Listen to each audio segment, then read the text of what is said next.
қоғамымызда қап-қара киініп, тұмшаланып, тек қана көзін ашып жүретін, ниқаб киіп жүретін азаматшаларымызға көзқарасыңыз қалай? Өте жағдайсыз, қиын. Әркім өзі біледі, өзінің өмірі деп ойлаймын. Мен ойлаймын, ол дұрыс емес нәрсе. Қап-қара киініп, тұмшаланып, бетін көрсетпей, қап-қара киіну деген вообще қазақтың әйел адамдары қап-қара киінбеген. Әр адам өзі біледі ғой. Сіздің ойыңызша? Мен де қарсы ғой.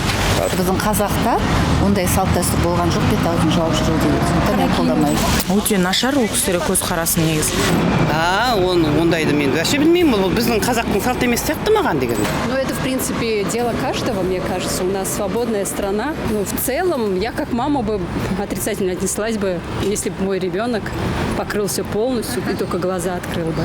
Азаматшалар ойлану керек, оны неге жасап жатырмын. Біздің мәдениетімізге сәйкес келе ме? Өйткені қазақтың өзінің мәдениеті, өзінің киім үлгісі, дінге деген ерекше құрметі бар. Сондықтан үлкен кісілерден, көпті көрген ағаларымыз, апаларымыздан тәлім тәрбие алып, солардан кеңес алып, содан кейін бар ондай шешім қабылдау қажет деп есептеймін.